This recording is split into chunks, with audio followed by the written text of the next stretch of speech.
and discrimination didn't suddenly vanish with the passage of the Civil Rights Act or the Voting Rights Act or the election of Barack Obama, that things have gotten better, substantially better. What about in Chicago, where there's been over 700 black-on-black violent deaths in this year alone, 7 months into the year? Task force that we set up. Right, it's gotten better, huh? To encourage people to come up with practical, concrete solutions that can reduce, if not eliminate, the problems of racial bias.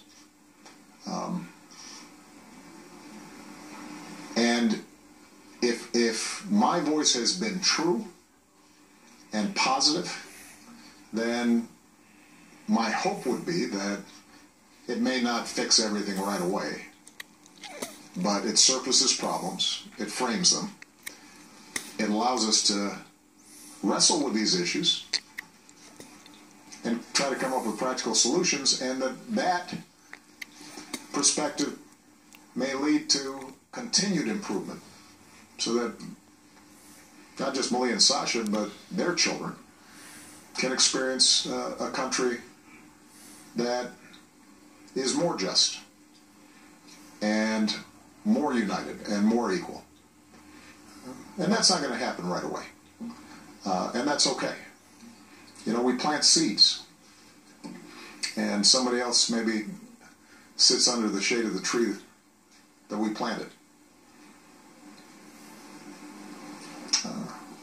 And I'd like to think that as best as I could, I have been true in speaking about these issues. Justin Singh. You motivated the issues to get worse with your rhetoric over the last 4 years. Echoed your confidence about Brexit happening in an orderly way. They've also stressed that the UK has to have access to an open market must continue to respect the freedom of migration for workers. Someone who's repeatedly advocated for globalization and extolled the virtues of immigration, shouldn't that principle be pre-baked in the negotiations? What specific assurances did you get during the summit from other leaders that make you confident that currency markets are wrong and the political turmoil in Britain and subsequent effort to leave the EU will go smoothly?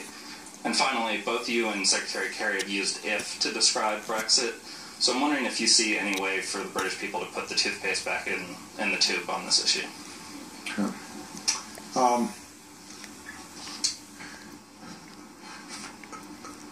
I think we have to assume that a referendum having been passed, with a lot of attention, a lengthy campaign, and relatively high participation rates, is going to stick. And that the incoming government, a conservative government, is going to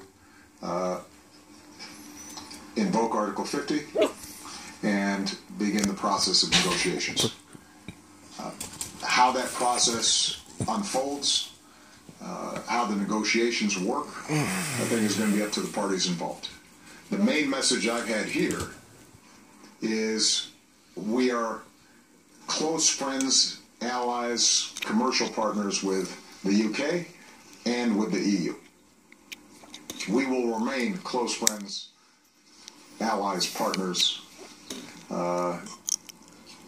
continue to have strong relationships on both sides of the channel. Our primary interest is to make sure that the negotiations and this process are as orderly and as sensible as possible, recognizing that it is in the interests of both sides to get it right. They are major trading partners. That's where goods get sent, back and forth. And it's important that neither side harden positions in ways that ultimately do damage to their respective economies, and ultimately to the world economy at a time when, our world economy is still pretty wobbly in places. The world economy is on the verge of dire straits. I'm I'm not sure it's accurate to say that I am a huge booster of globalization. What is accurate to say is that yes, you are. I believe the process of globalization is here to stay as a consequence of technology and the mobility of capital and cargo container ships and global supply chains. And conceivably, we could run back the tape to 50 years ago and see whether we could rearrange some of that process, but it's happening. It's here. And we see it every day in our lives. Everybody who's got a smartphone in their pocket is seeing it. And my argument has been that there are enormous benefits to be gained from that global integration. Well, we're not seeing them. There are enormous benefits to be gained from European integration.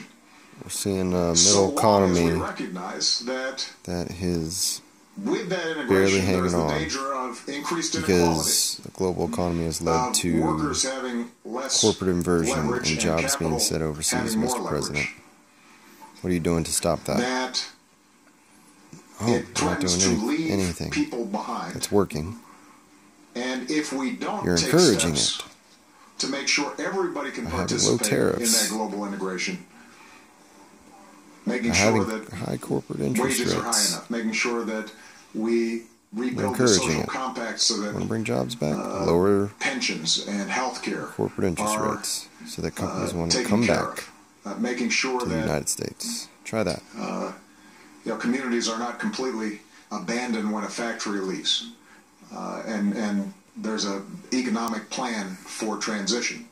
If we do not do that effectively, then there's going to be a backlash.